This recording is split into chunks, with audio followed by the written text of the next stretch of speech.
Black women cannot, shall not, should not expect a black man to be able to provide them with the same type of a lifestyle that a Caucasian can provide for the white female. Hey y'all, so I am responding to this video by Dr. Umar. One of my subscribers asked me to make commentary about it, so I'm just gonna watch and make commentary. Let's go. A black man in progress. Black women are willing to hold it down for the man. I feel like we're always there supporting them. If anything, black women get the short end of the stick. If it ain't nappy, I ain't happy. Dr. Umar Ifantunde. I know we don't have that much time. I wanted to talk to you about black love. Yes. I feel like there is a war between black men and black women. Mm-hmm. I think that a lot of the dilemmas that get sent in from my listeners talk about, it's about women talking about struggle. Correction. I think there's an online black love war going on, or gender war maybe, between black men and black women happening online only. But when I am talking to people when I'm out in the world, I don't feel that at all. If anything, I feel that black people are generally supportive of each other. Yes, we have some that aren't, but in general, what I feel a lot of is more so support between black men and black women and just wanting each other to win. But there is a lot of criticism that comes with being in the black community as well. But outside of that, I just don't see it. Again, we're talking about the online spaces, fine, but I don't see that in real life. Struggling to find a man, struggling to find what kind of to man? find a black man. What kind of black man? What do you mean? What kind of black man? What kind of black man? Struggling to find what kind of black man? Okay, let's talk about it. Black men all in Australia. No. We have. So what kind of? I kind of agree with what he was saying there, because you can find a black man. I think what women are struggling to find is a quality black man. But at the same time, women of all groups, like I talk to women of all types of backgrounds. Women in general, at least in the United States, and even I've seen articles about women in different locations, are struggling to find love and struggling to find the right partner for them and struggling to find the right partner that they want to be married to long term. Because even I have friends in my circle that have been married and divorced, and it's like, well, that's not the ideal, but at the same time it happens, right? Ideally you want to find your right person, be married to them, and it be long term. I think even men that want to get married would see that future for themselves. I don't think anyone goes into a marriage like, yeah, can't wait to get divorced in 5 years, or whatever the case is. So I think that quality partner that's for you, that has the same values as you.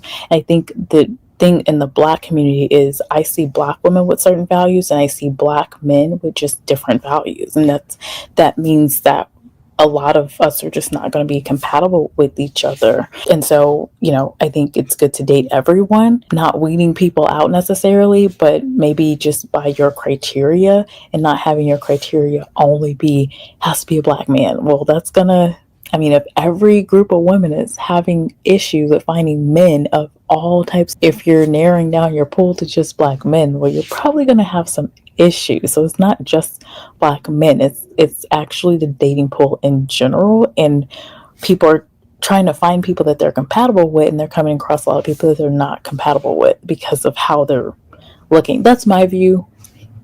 Just my 2 cents. I could be wrong, but that's my view of it. Are you struggling to find a millionaire? Are you struggling to find somebody who's 6'3" with a 6-pack stomach? No. Are you struggling to find someone who can finance a European expensive materialistic lifestyle? No. What kind of black man are you struggling to find? Let's talk about the culture. I don't know why he comes off so aggressive with that. Most women are looking for normal men. Like, yes, it'd be great if he's good looking, tall, but at the end of the day, I want to be compatible with the person that I would go on to build this partnership with. He's going down that rabbit hole, maybe because of the online conversations, but I feel like people need to get off of the online spaces and also evaluate the real world, because when you look at the real world, that's not what is breaking up relationships. People are not just breaking up because, oh, you're not 6 foot tall. Oh, you're not this. It's because of the compatibility. And women are typically a lot more open-minded when it comes to the immediate attraction. We want someone that's successful and ambitious and all these things and can care for himself and another partner and potentially a baby, sure, because these are tangible things that can happen. Just like with men, like they may want someone that's attractive, can cook, can make for a peaceful household because that's kind of what they want to see in their future. I think all of that is okay. In Australia versus the culture in America. I It ain't don't that think much different. it is quite No, it's different. not. It is. No, It it's is. not. It is. I think now we're No, it's being not. more influenced. One of the But I biggest think mistakes that I find in the diaspora is we swear we're so randomly different. As probably the most traveled African in the Western Hemisphere, we're not that significantly different. No, but we There might be are. I actually do agree with Dr. Umar here. I really just don't, based on what I've seen at least, I don't believe that Africans or African descendants throughout the world are just that much different. We're actually going through some similar struggles no matter where we are in the world. So anyway, let's talk about it, because I'm getting dilemmas where women are talking about they're successful, they're in their careers, and they're looking for a decent guy. They're What not is asking. decent? They're not Describe asking the for a man terms. to earn triple the amount that he's What is earning. decent? Give me 3 criteria for decent. I'm a psychologist. You must define the term. Give me 3 criteria for decent. I noticed that she almost defensively had to say that, hey, these women are not looking for the man to make 3 times their income. Because in these conversations, you can say you want a man of good moral values, you want someone that's kind and intelligent and X, Y, and Z. And as soon as you bring up the topic of income, that's when folks are only going to hear that you want the man to make a certain income that is, in these conversations, unattainable. He's saying, well, you have to define it. Well, she's only one woman. How is she going to define this for every woman or every black woman throughout the world? That's ridiculous to me. Maybe I'm wrong in thinking that, but I think that's silly. Just like if you were to ask a man to define, you have to define a woman's attractiveness. Well, that's going to look different for different men, right? And so he's emotionally intelligent. Okay. Assuming she is as well. Continue. He is a provider. So he's able to, he has a decent job. They're on the same. What is a decent job? Define the term. He makes an amount that is in the same tax bracket as the woman. Let's just say that. The same tax bracket. Okay. Emotionally Financial intelligent. equity. Yes. Okay. I would just say he's a provider, he's nurturing, and he cares to build a family with her. Okay. Yeah. And the question? And the question is, women are struggling to find men that they can date. Okay. Couple things. Number 1, black women cannot, shall not, should not expect a black man to be able to provide them with the same type of a lifestyle that a Caucasian can provide for the white female. Then you need to go date those white men. He's calling them Caucasian, but go ahead and date those white men. Like, what? He's literally telling you, don't start looking for black men to provide the same things that white men provide to black women, or to white women, sorry. Let me just continue and listen, because I just feel like this is where he's losing me right here with the relationships. Because the Caucasian benefits from white privilege, the black man suffers from white racism. So no sister should be looking for a European equivalent or an African equivalent of a European. A black man has to work twice as hard to get half as much. So although I can appreciate the financial equity, but if you are a doctor, a lawyer, an engineer as an African woman in Australia or America or the UK or Toronto or Johannesburg, looking for a black man who has financial equity with your type of career success, that's going to be difficult. He's basically low-key telling y'all, or high-key telling y'all, if you're a doctor, engineer, lawyer, these careers that allow you to make a higher income, you need to not look at the pool of black men, because it's going to be very difficult for you to find someone of the same stature. This also seems insulting for black men. So if I were a black man, I would find it insulting for another black man to say, you are incapable of attaining the same or higher income than the women in your same racial group, right? And therefore, those women cannot even look to you to provide the type of lifestyle that other men within the same country can provide their women. It's a bit insulting. And for a man that is there to, at least my view of him, is he's supposed to be uplifting other black men, helping other black men, and hopefully helping black people to be better, to look so highly of black women, yet to look at black men in such a low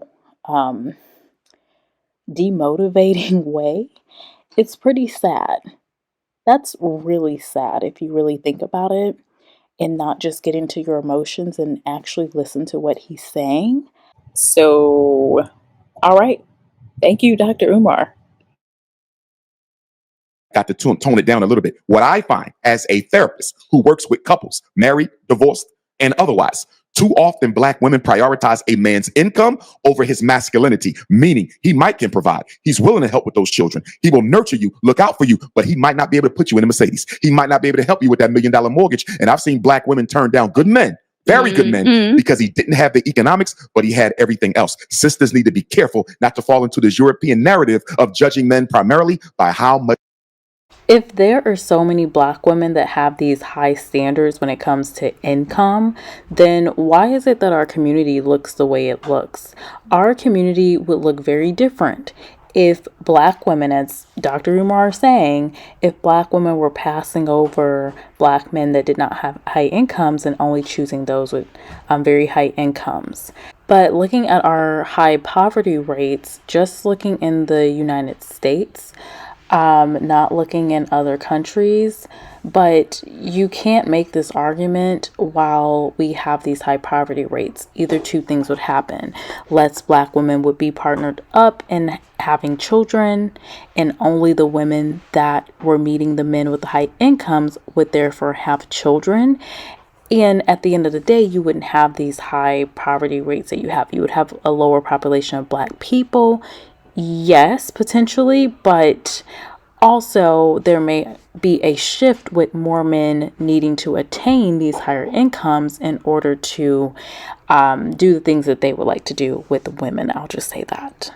I need to see these examples. Like, I need case studies of these women, because I don't know that many Black women that are turning down Black men solely because of income.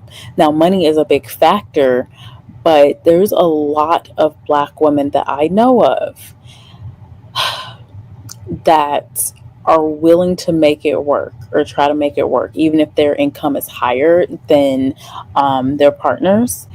And, I think most people are flexible. I do feel like that may be a part of that compatibility conversation, because if your lifestyle is here, his lifestyle is here, there will likely be some challenges, and it probably will test that man's masculinity, because they can offer you certain things that other men can.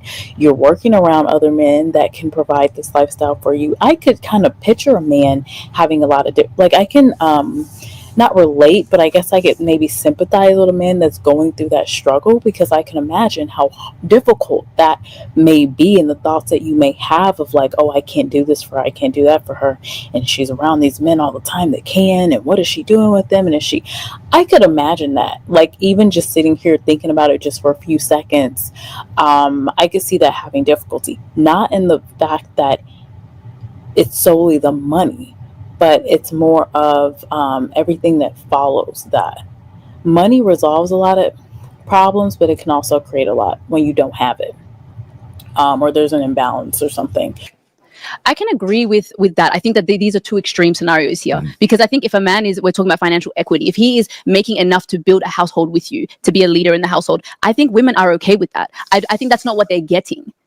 I think they're getting the other end of the spectrum. That's what we're hearing. You know what I mean? You have a problem if you met a man who made half of what you made or a third of what you made, but he had a financial vision of an empire, a business, some sort of an entrepreneurial undertaking. See, I think that's dangerous. I think that's dangerous. Let me finish it, and then I want you to.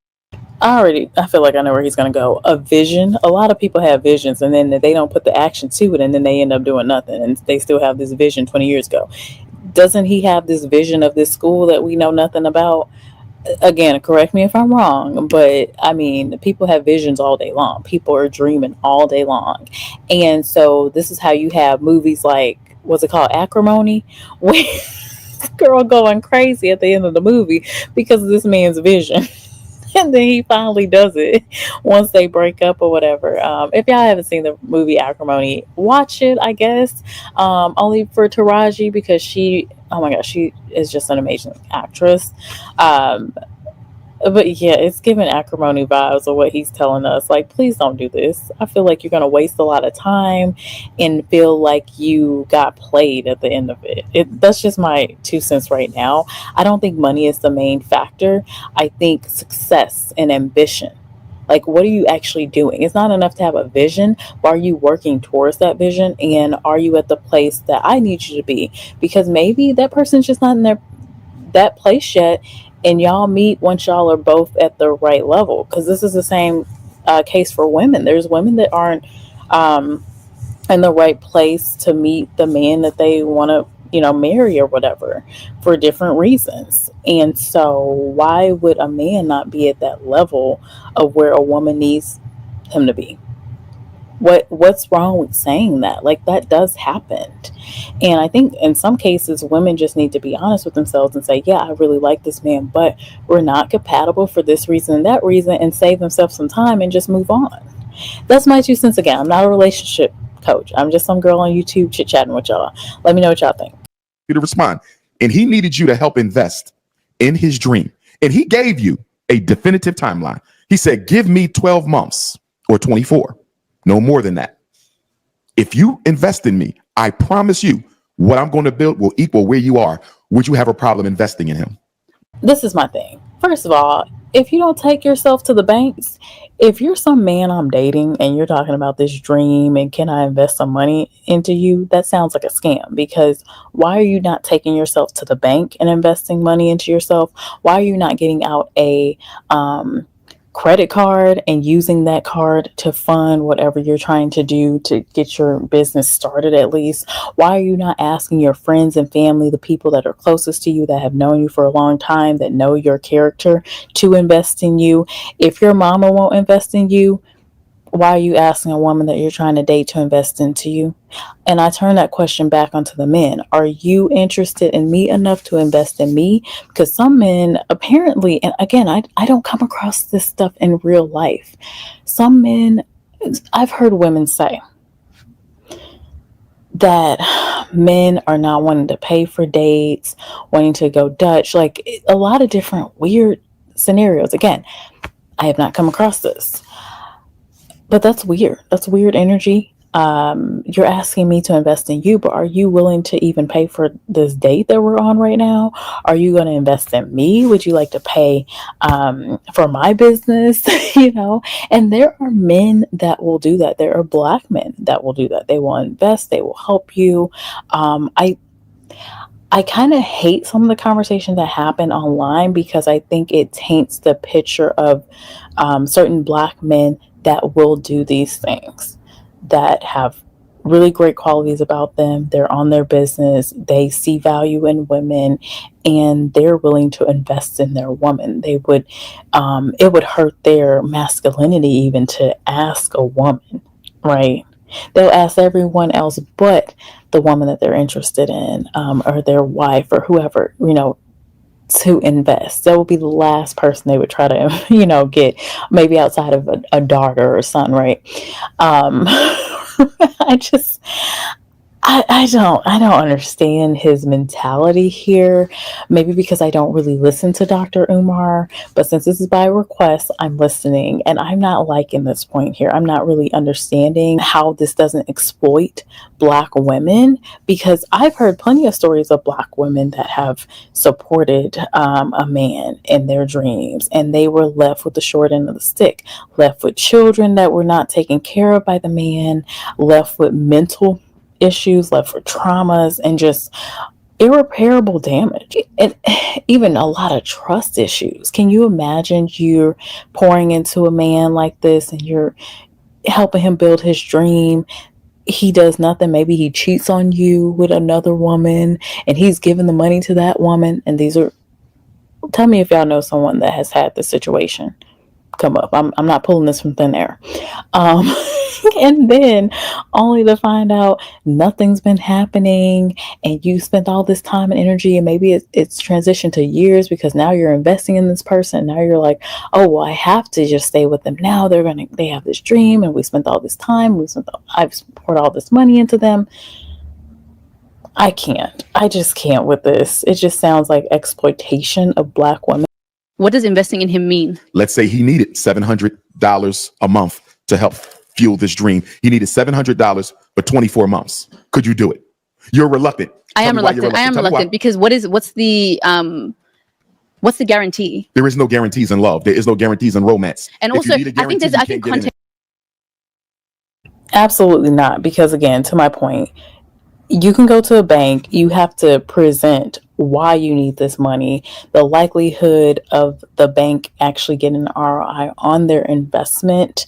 You can do your venture capitalist thing, go on Shark Tank, go to the bank, go to your credit union. I mean, every bank in the area, go to every relative, go to every friend, any person that known you for a long time, coworkers. Context matters. How long have we been together? You know, if it's just a guy that I met last year and all of a sudden he has these dreams and he wants me to fund it. For about 2 years, you like him. There might even be some love there. And he's saying there might be some love there is crazy. There has to be some. Even how he's talking about this, you've been dating for 2 years. There might be some love there. You don't love me after 2 years. That's crazy. Like we shouldn't be talking. And then also 2 years, I'm not engaged. I'm not married, but you're asking me to invest in you.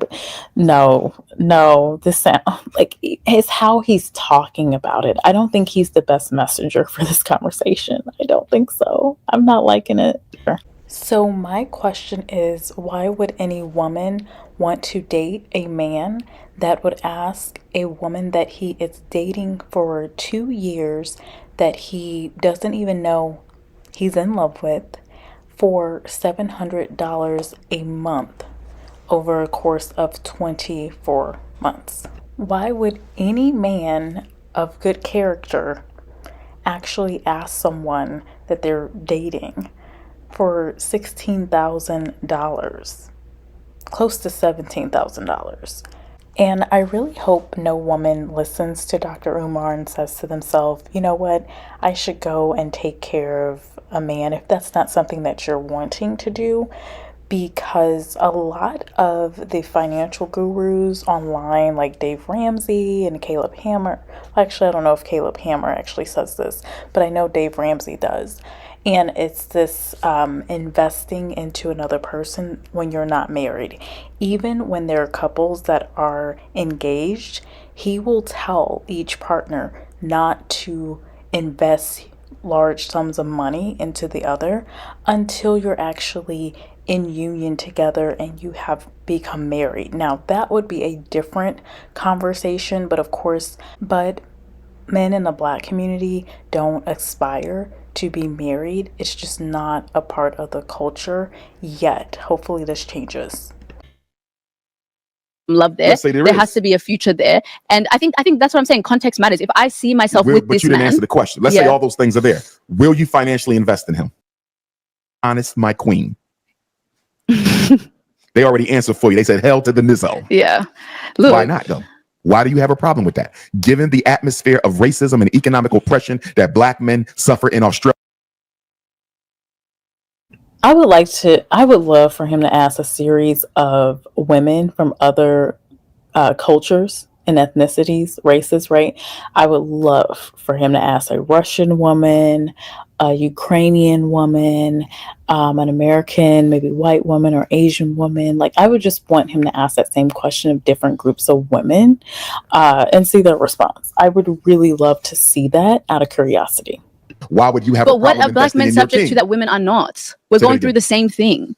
True, but it operates differently. The racism against Black men is significantly more aggressive than the racism against Black women. Now, I don't want to get into an oppression Olympics because I agree with you. We all suffer and we suffer together. But a man's primary responsibility is to be a provider. And we don't feel adequate as men when we can't. But y'all not even doing that though, right? Or even have the desire to. So the wild part of this is he's saying that the Black men want to provide, and in the conversation he's trying to bring up this scenario of Black women providing for Black men. So which one is it? Either your message is for Black men to provide for Black women, or your message is for Black women to provide for Black men, is what it sounds like. There's not a lot of balance in this conversation. There's no focus on marriage and really building partnership and really building out a scenario. Even with the 50-50 conversations, it's typically not, this is what the man will provide for you. This is how we can provide balance in the relationship. And this is why 50-50 is not real for women, because women take on a lot of the burden, and they're also taking on the burdens of the financial aspects. Meanwhile, Black women are typically underpaid even compared to Black men. And so with this push for traditionalism and masculinity for Black men, only to manipulate Black women or encourage Black women to provide for Black men, it just doesn't make sense. In my eyes, Dr. Umar comes off as a scammer, and this conversation actually sounds like something that he himself would do and expect of his women that he's dating, not even someone that he is marrying. And I do think this conversation would be a lot different if you were coming from the standpoint of, hey, you're married, you have a great partnership with this person, your man has been holding things down for years or whatever time frame, and there's a point where things are not going well and you're able to help, and you can do that. That's kind of the point of marriage. You have two people there, you're in partnership, and your goal is to continue building that partnership and thriving, and also helping each other when things are not great. It's the good times, it's the bad times. That's kind of what we would have in mind. But key thing, good times and bad times. It should not just be this perpetual bad times where the woman is seen as providing everything to the man, or this quote unquote 50-50 relationship where the woman is providing financially and the man is providing financially, and then the woman is doing everything else, having the children, taking care of home, taking care of the man. Meanwhile, a lot of the woman's needs get left unmet, and so you find that it's very unbalanced. That is the issue that I think a lot of women have.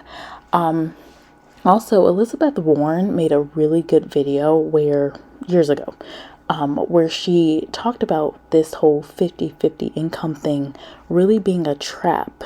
And I might insert a clip here, or I might just add it to shorts, but you should listen to that conversation if you're able to, because it really gives a good look into how things really shifted for the middle class once women began going to work and we started living off of, instead of one income, two incomes, and we really started expanding from there and had just this shift with pricing and the pricing model.